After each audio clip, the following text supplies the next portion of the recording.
নমস্কার।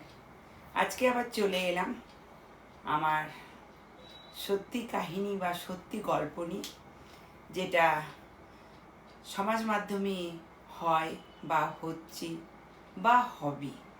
এই ঘটনাকে নিয়ে আজকে আমি আপনাদের সামনে ছোট্ট করে বলার চেষ্টা করছি। যেটা আমি মনে মনে ভাবি, অনেক কিছু মনে ভাবি, সেটা আপনাদের সামনে তুলে ধরার বা প্রকাশ করার চেষ্টা করি। কদিন বিয়েবাড়িতে খুব দৌড়দৌড়ি করলাম, বিয়েবাড়িতে খুব মজা হলো। অঘ্রাণ মাস পড়েছে, চারিদিকে বিয়ে বিয়ে বিয়ে রব। আর কিছু দুই একটা বিয়েতে খুব আনন্দ ফুর্তি করলাম। জীবনে মানুষের এই আনন্দ ফুর্তিটাই হয়তো সঙ্গে যাবে, বাদ বাকি কিছু যাবে না। এজন্য এখন চেষ্টা করি যে আনন্দ ফুর্তি নিয়ে সব জায়গায় আনন্দ দেওয়ার চেষ্টা করি এবং আনন্দ ফুর্তি নিয়ে বাঁচার চেষ্টা করি। মানুষ হয়তো আজকে আছে, কালকে নেই, সঙ্গে যাবে আমাদের ব্যবহারটা। এখানে বড়লোক গরিব ধনী এগুলো মানুষকে দেখিয়ে কোনো লাভ নেই। কারণ মানুষ আপনার হয়তো বা আমার খেতে আসে না, তারা দেখে সেই ব্যবহারটা। যদি মানুষ সেই ব্যবহারটাকে ভালো রাখে, তাহলে হয়তো সবাই ভালোবাসার চেষ্টা করে এবং সারা জীবন সে মনে রাখার চেষ্টা করে।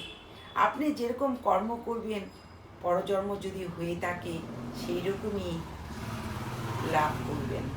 এই জন্য আমার যেটা মনে হয় যে জীবন কম করে জীবনের শেষ বয়সটায় যখন আমরা চলে আসি, তখন জীবনে আনন্দ ফুর্তি ভালোবাসা নিয়ে আমাদের বেঁচে থাকাটা দরকার আছে।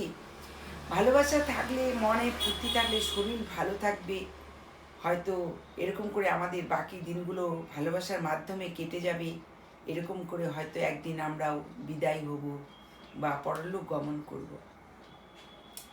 দেখুন, আমি দেখেছি যে আপনাদেরকে বলছি, আমি জানি না এরকম হয় কি না, তবু আমি যেটা চিন্তা করেছি, গল্প শুনেছি যে বিয়ের মাসগুলোতে প্রত্যেক বাড়িতে ছেলে বলুন মেয়ে বলুন বিয়ে দেয়।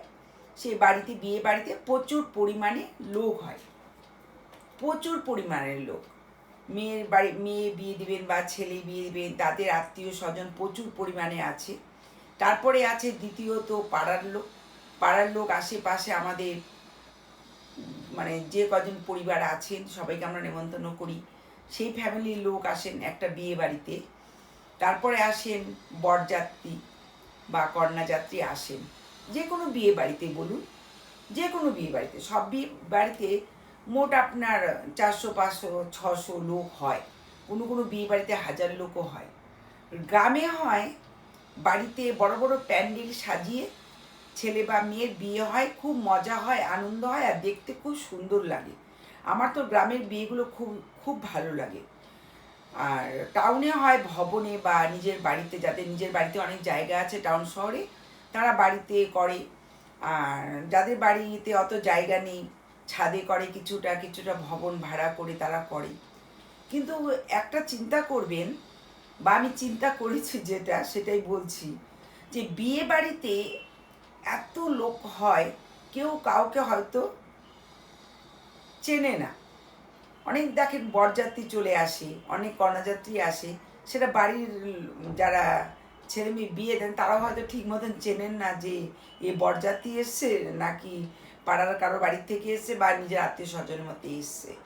তা আমার মনে একটা প্রশ্ন হলো যে ওই যে লোকগুলো হয়, তা আজকাল যেগুলো চুরি ডাকাতি ছিনতাই, সোনার দোকানে ঢুকে যাচ্ছে, সোনার দোকানে ছিনতাই করছে, রাস্তার থেকে বয়স্ক বা যা যে কোনো মেয়েদের বউদের গলা চেন টেনে নিয়ে যাচ্ছে, এরকম যদি একদল বা 3 4 জন মিলে ওই বিয়ে বাড়িতে ঢুকে যায়, আর দেখুন বিয়ে বাড়িতে কিছু না কিছু লোক সোনা পরে, ছেলে বলুন, মেয়ে বলুন, বাচ্চা বলুন, সবাই কিছু না কিছু সোনা পরে বিয়ে বাড়িতে বা যে কোনো অনুষ্ঠান বলেন, সব বাড়িতেই মোটামুটি যারা সোনার শৌখিন তারা সোনা পরে যায়।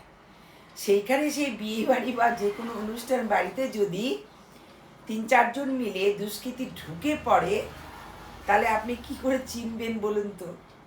কারণ বিয়ে বাড়িতে প্রচুর লোক হয়, আর তখন চেনা মুশকিল, আর সবাই আনন্দে, কাজে, সবাই বাড়ির লোকেরা ব্যস্ত থাকেন, অত ভালোভাবে খেয়াল করেন না যে ওই লোকগুলো ঢুকেছে কোন বাড়ির, কোন বরযাত্রী বা পাড়ার কোন লোক বা কোনো আত্মীয় স্বজন, এরকম হয়তো খেয়াল রাখতে পারবে না।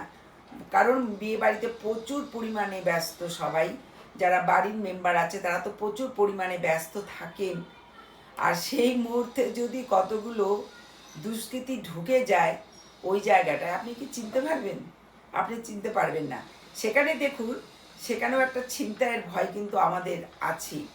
সে বিয়ে বাড়ি বলুন, অন্নপ্রাশন বলুন, শ্রাদ্ধ বাড়ি বলুন, যে কোনো বাড়িতে বলুন।